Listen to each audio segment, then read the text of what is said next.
gotten on stage, we've talked shit, and people have laughed. People have laughed. So everybody, round of applause for Mr. Matty B.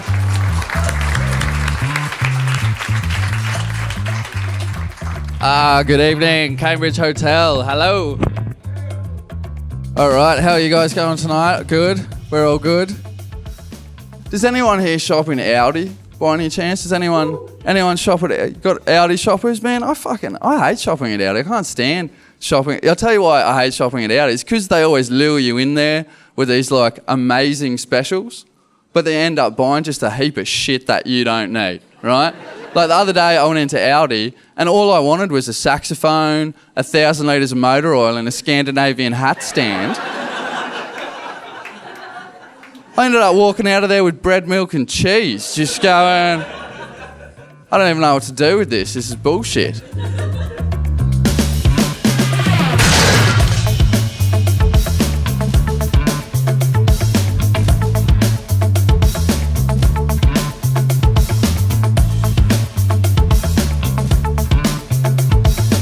I think the comedy scene in Newcastle is expanding a lot. I think that, a lot of people are coming through and growing up into it and realising that it's expanding subculture. Comedy scene in Newcastle is good. We've actually got a nice little thriving comedy scene in Newcastle. The comedy scene really the last 6 months, it's really taken off. There's, I don't know why, but there's suddenly been this influx of comics. The comedy scene in Newcastle is hot, considering the size of the town. There's actually quite a few rooms as well starting in the Central Coast area. So it means that pretty much as far up as Port Macquarie all the way down to, Gosford and Toukley and places like that, there's gigs all the way. So it's really good for the area. It seems quite strong, but you get a mix of different styles as well. You've got sort of your pub humour and you've also got some pretty intellectual stuff. But it is good to be here. I also wanted to quit comedy recently, but I realized I just can't. It's actually in my blood. I found out recently that my granddad died on April Fool's Day. Thank you. It's not even a joke, but when the news spread in his village, everyone thought it was just nothing but like a really horrible joke. Which in a way it was, if you think about it. So I think what happened was a lot of the comics that were doing spots in some of the open mic rooms now have sort of branched off and started running their own rooms. I think it looks like Newcastle's doing quite well for itself because I only knew that the Oriental was running. Now this one's going as well, and apparently Brendan's got a few other rooms going, so I guess definitely it has expanded. Just a normal everyday guy who was just walking along in America, and he was struck by lightning, and he survived it. And after he survived it, he started writing music and just became this savant musician. And they found out now, scientists have discovered that all of us, everybody here, everyone in the world has lying dormant in their minds, in their brain, this untapped potential. And all it takes is something simple like a lightning strike or a very, very sharp blow to the head to release it. So I started thinking, well, maybe hitting your kids isn't that bad. Potentially you could be setting them up for life, just going, come here, Dad wants to turn you into a pianist. Some might argue that not delivering a sharp blow to the back of your kid's skull could be seen as a form of abuse. So I get emails like all the time from people that want to come and do a 5-minute spot on the open mic. I've been involved with the Cambridge show because I saw it online, and when I read things online, I'm like, is this a scam? Doesn't look like it's a scam. I heard Tiger Airways is always delayed, but I think it's gotten worse. Like online, I read that they're celebrating Christmas in July. That's like 7 months late. Yes. That's right, I have a calendar on my wrist. Trying to find something that is personally meaningful for me and something that's funny for other people. It can be quite a hassle and it can be pretty painful sometimes. Yeah, the Cambridge Hotel was the first comedy gig that I organised myself. it just inspired me because I just felt that Newcastle needed more than what it already has. And I think there's more people now coming through and wanting to do stand-up comedy. I fucking love performing at the Cambridge. Is swearing all right? There seems to be a lot more comics now than when I started, which was, as I said, it wasn't that long ago. I think it's a really nice and it's a really friendly room as well, so it's kind of easy for people that are starting out, and it's really good for people that are just testing old and new material as well, so it's really good for that. I haven't done stand-up before though. I did it, I've only done stand-up one time, but I'm hoping that I'll be good at it. So now I'm just pursuing my dream of being the world's tallest man, yeah, but I've met some adversity. My mum said, don't be the tallest man in the world, you've got a degree, be a baker. I said, you don't need a degree to be a baker, Mum, and that was your dream, stop pushing it onto me. Now I'm just fashioning long trousers out of bed sheets, anticipating my future height. And my father walks in and he says, don't do that to the bed sheets. And I said, you left me when I was a baby, Dad. You can't come in here after all these years and tell me not to make enormous pants out of my own linen. In Newcastle over the last few years, there's been more of that. More open mic guys have had a chance to perform, which has built the comedy scene a little bit and helped a lot of guys get better. So when I was a kid, my dad and like children's stories, they always told me that like slow and steady wins the race, and I really took that message on board, and I'm like, yes, I know this now. I know slow and steady wins the race. And then there was this egg and spoon race at my school, and I'm like, yes, I'm ready for this. I know the inside scoop. I'm going to walk. I'm going to have my spoon. All these other idiots will run. Their eggs will fall off their spoons and break. I'll win by default. Then the race started, and the kid next to me ran, and his egg was fine. Because it turns out he played like sport, and he just had coordination. My name is Fabian John Aguirre, born 21st of November 1985, the year of the first WrestleMania. So I'm really excited to be back. I'm glad they've got a stage here now because I'm a very short man. Recently I've taken to referring to cats as tiny strippers. It's kind of cute and fun. When you think of cats, they rub up against you even though they don't like you, much like strippers. And sometimes they bite you for no reason at all, So the night in which I was hurriedly adjusting myself under my bathroom light fixture, quickly trying to take a picture of my slowly wilting erection, I caught myself really regretting ever trusting myself. And it was really weird because undershots where that area concerned are my friends. So I had the camera there to take the picture. The only problem is I had to bend over to look down to make sure the composition was right.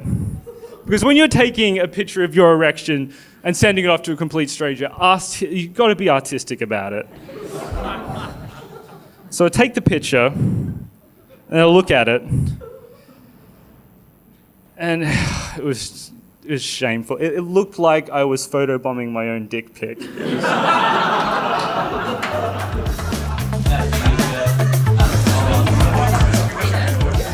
Performing at the Cambo is performing to a young audience early on in the week. But it's drawn in actually a massive student crowd as well. Like most of the people that come along on the Monday night are, early 20s, maybe even late teens as well. So it's worked out really well, and it brought in a crowd that I really didn't expect. What is the deal with boat people? These fucking half boat, half people come to this country. My parents are actually illegal immigrants. And see, it's not a bad thing, is it? Because I'm living proof that fucking illegal immigrants can fucking come from nothing and stay nothing. And Hello, I'm Charles Darwin. How may I help you? Why do men like big breasts? Is it wrong? No, not at all. It just shows that they're fertile, childbearing women. I was born in a commune. I think they were trying to follow the Old Testament in their ways. So it's quite a leap from that, being born into that, and developing as a stand-up comedian. I want to fuck fictional evil witches, like, the ones that want to destroy that is all good and holy in the world. I want to have sex with them. Does it mean, like, I'm good at nurturing children in my extended family or No, that's just a weird thing. You're just a weird guy.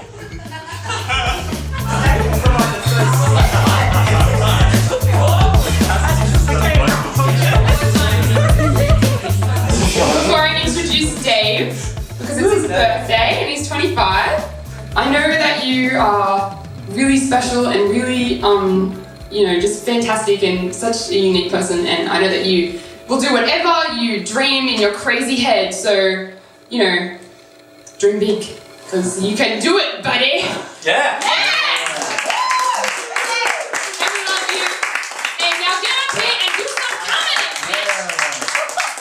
I've got a set here from yesterday, but I might just tell some stories from the heart. This tradesman, he called me, and I just got up out of bed, I think, and I was speaking in a weird manner, and then later on he came over, and I was in the bathroom, and I heard the conversation with my mother, and he's like, I think I heard a retard over the phone. You got a retard in the house, do you? And then my mum was like, no, it's just Dave and he's tired.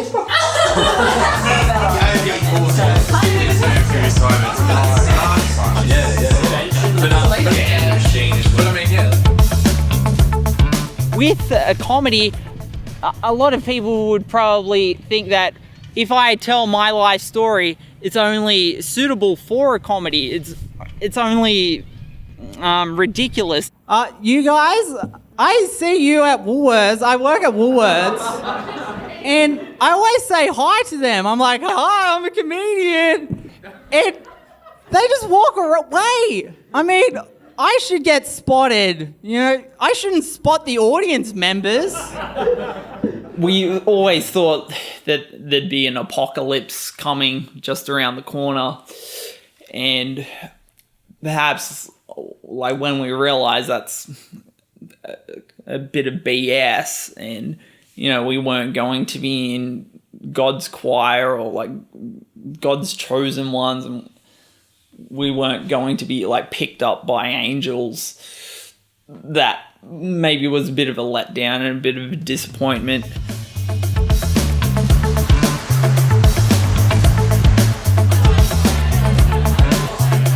I went into a cafe this afternoon, and as I was waiting for them to make my coffee for me, I just rolled myself a cigarette.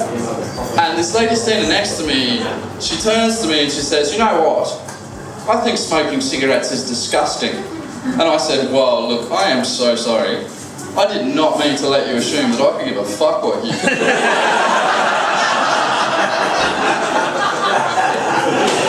And she said, "How dare you speak to me like that?" I said, "How dare they cut the fantail wrappers off halfway through the biography?"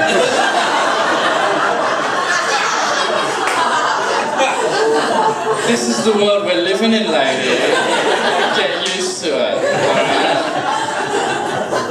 Sometimes I listen to the commercial radio because it's not like I like pop music or anything. It's just I hate the voices in my head. Really, that's more mixed up because you've got Kesha on the radio, but I don't want to make a big song and dance about my personal turmoil. But if it was a song and dance, it would be like this. Fuck you, Dave, you shit! You shit, Dave, shit, Dave, shit! Shit, Dave! You suck! You suck, Dave! You suck! You are a whore!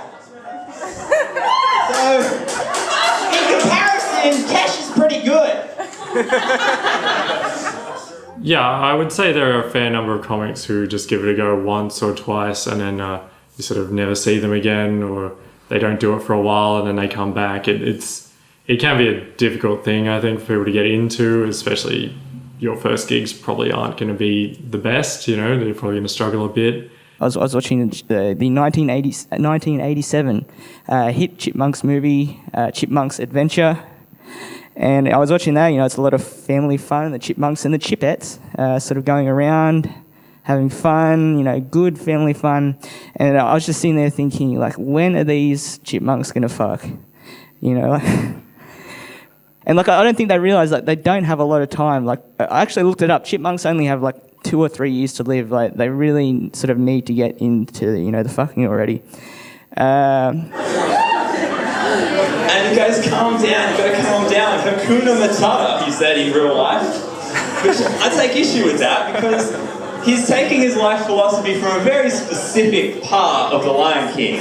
Like, it's not the point of The Lion King overall that you should just blow everything off and go hang out with the meerkats. You've got to assume, it's the points that you've got to assume your rightful place, take responsibility for your role in society, and that privilege is a birthright, and that those hyenas shouldn't have got out, they should stay in the ghetto.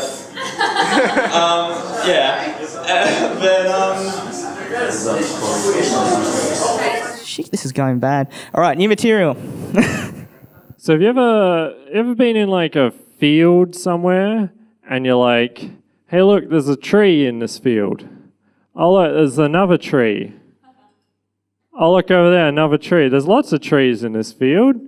It's almost like this field is like a heavily wooded area, but I can't tell what it is because of all these trees. I think you should be more about climate, Ice caps are going to melt, oceans are going to rise. It's going to make it a lot easier for the boats to get here. I think I'm going to end on that, because this is fucking sucks.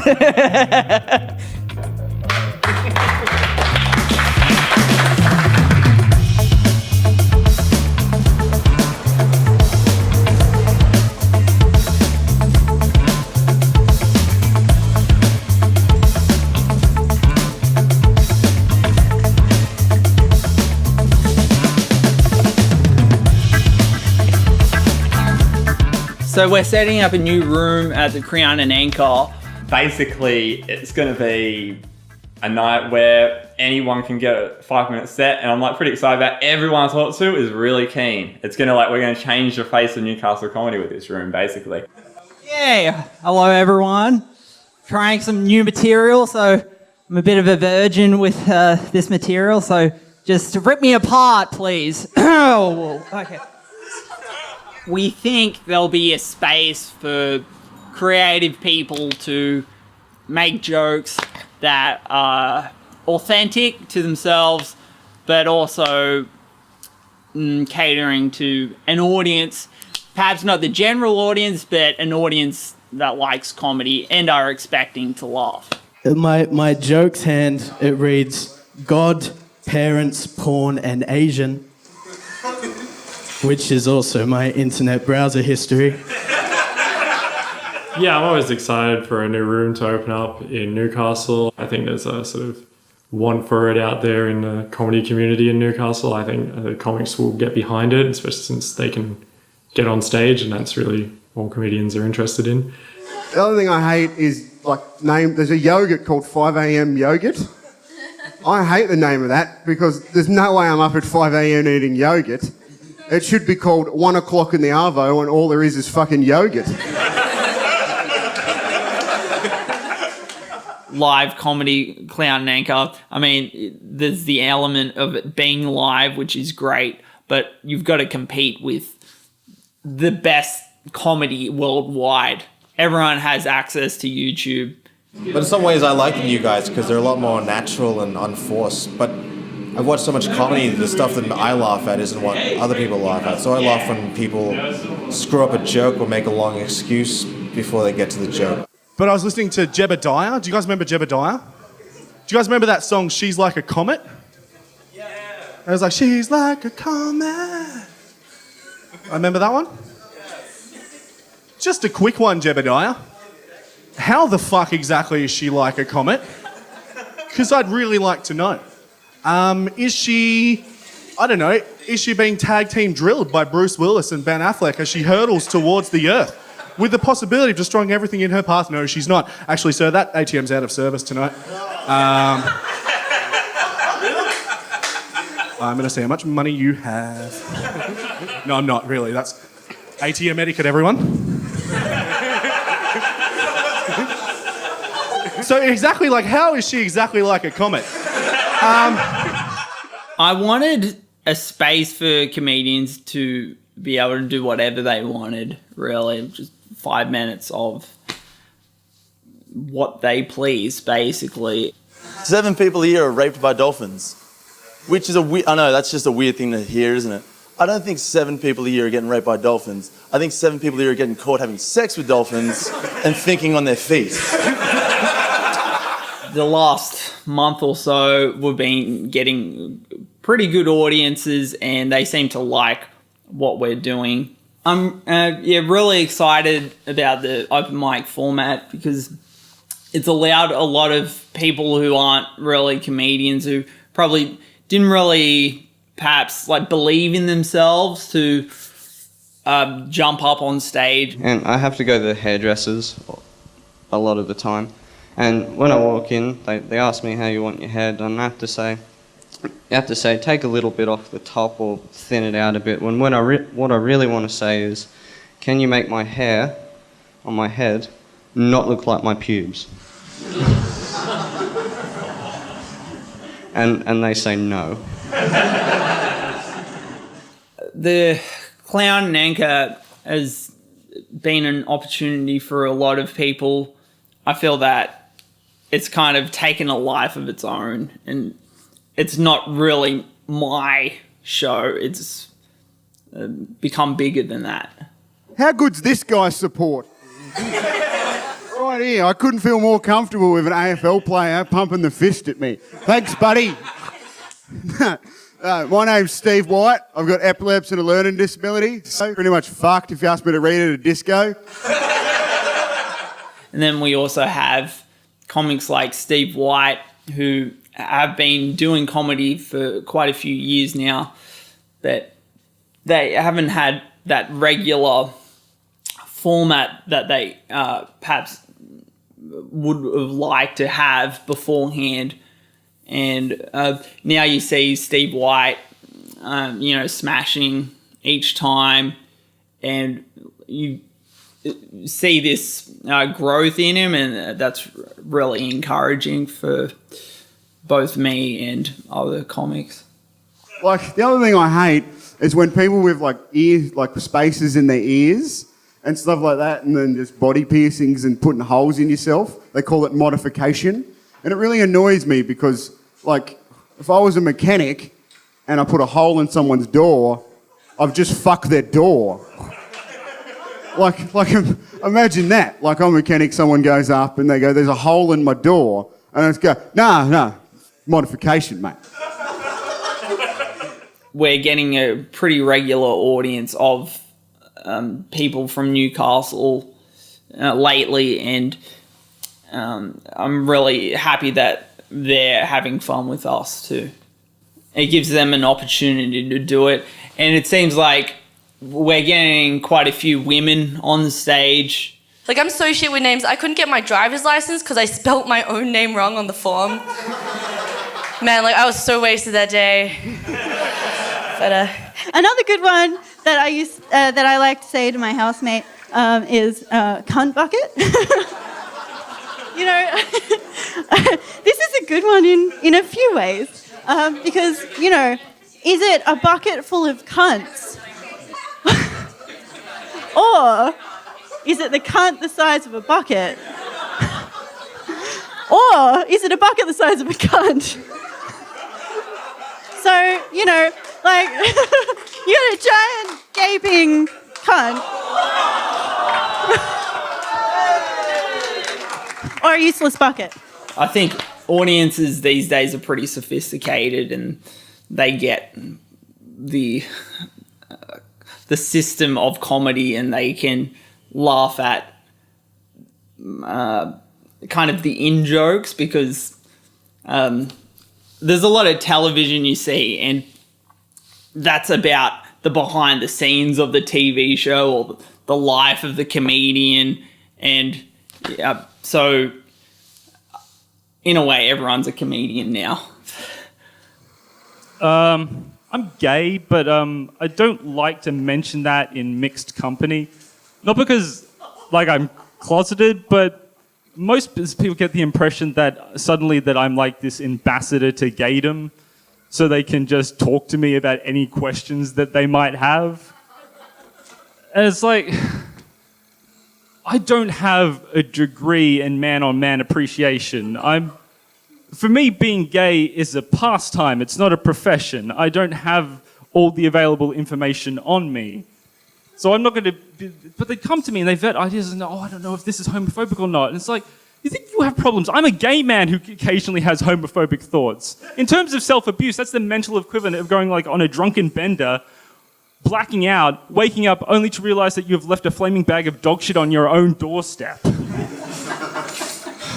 Like, I would like to do an hour of comedy, get an hour that I'm really happy with, and I feel that as I'm getting along, perhaps maybe I'm not like getting more laughs than before, but I'm getting a bit more like comfortable with the comedy I'm doing. I have these jokes that, you know, I don't really like, but audiences seem to laugh at it, and I'm trying to get rid of that and try to have more of a pure comedy or a pristine one, which kind of like is a synthesis of what's going in my head and what's funny.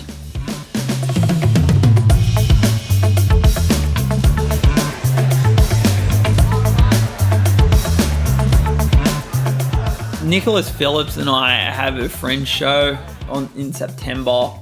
I guess we're looking ahead to that, and we'll do our darndest to make it a great show. Yeah, it has been quite scary at times to sort of put something of myself out there into the world. It's hard because if people laugh at it, it's like they're laughing at you. But if they don't laugh at it, then I'm just a terrible comedian. You look all back through history, though. People are always oppressing the Jews. Like, even back in ancient times, you have the Egyptians, and they'd make all these thousands of Jewish slaves work in backbreaking labor for years to build these giant pyramids, and then they just throw one dead guy in there and seal it up. You know, these days, that job is left to one weird guy with a shovel in an afternoon. Maybe with a neck tattoo, that kind of guy. Yeah. With the Sydney Fringe Festival, I'll probably do a couple jokes that I've been doing for the last year or so, but hopefully most of them will be contemporary too. Yeah, I get annoyed at Movember. You guys have seen that? Those men go, ooh, I'm doing this for men's mental health. And, I do my own charity, but I keep it on the down low. I haven't had sex for 4 years for women's mental health. The Sydney Fringe Festival show went really good. We got a good crowd out. They were receptive. And I thought all three of us were really funny. They seem to laugh, and someone said, you're unique.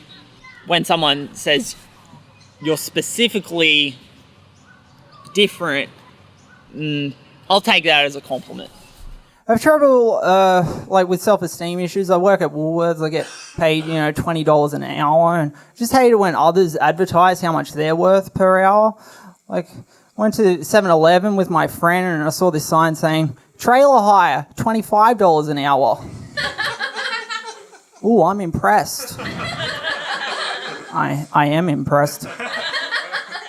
Our original concept was that it would sort of be a themed show around Australian politics and culture, but then that didn't really come together at all. We added the little sketch at the end to just wrap it up somehow and also address that it didn't make any sense.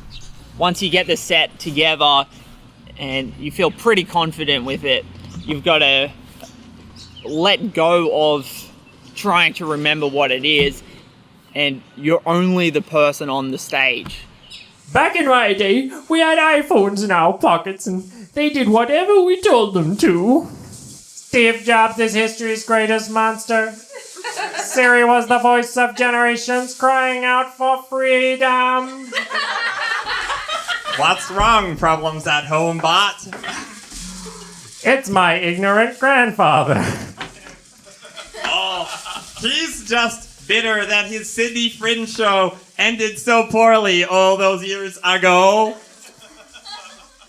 Critics complained that the show had little to nothing to do with Australian politics and culture. I felt my material was quite good by the time we actually got to the Fringe show. Put a lot of work in. It was sort of it's a culmination of a few years of doing stand-up. But we just like to be try and be innovative. We just like trying to be innovative and creative. So we don't like to sort of stick with any specific genre. We've gone to Sydney.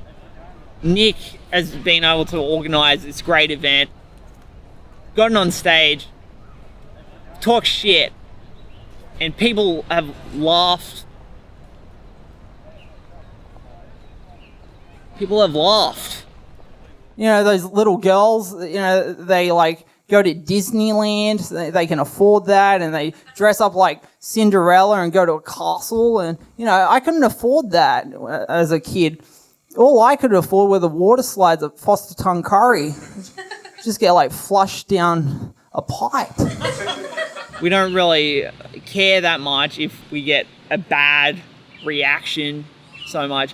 Just we just don't want to be kind of mediocre.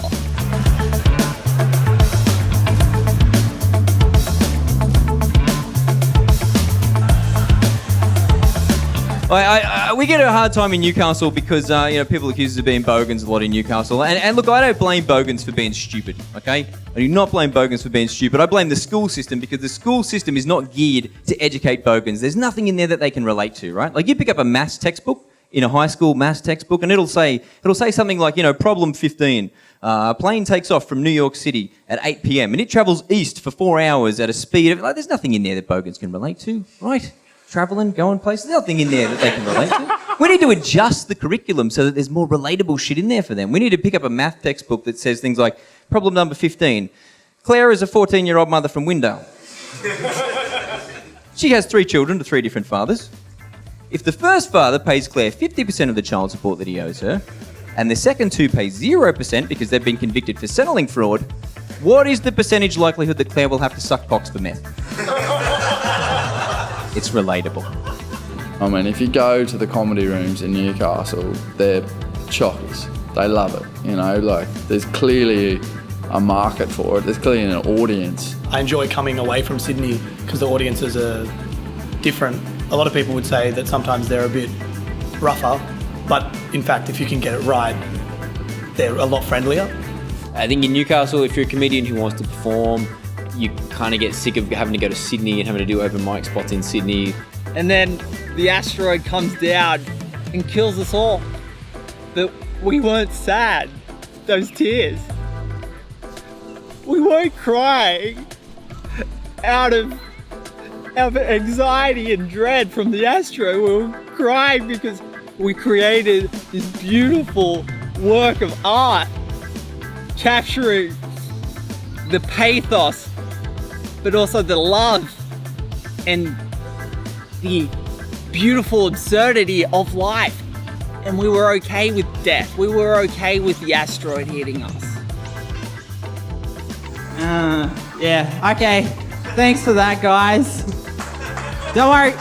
Yeah, come back next time. I'll talk about how I was molested. I promise you. I will fulfill all your desires then. Okay, bye.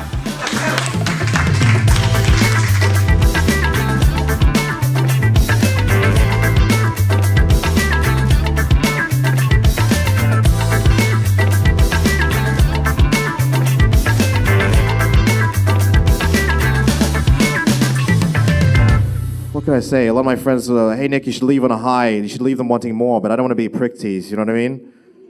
I don't want you guys leaving going, I want more. I want you guys leaving thinking, I think I've had enough. I just kind of want to shower now, but I just want to let you guys know that without you, I'm nothing, you know what I mean? But without me, you're just sitting in a dark room drinking, not talking to each other. So really, it's a catch-22.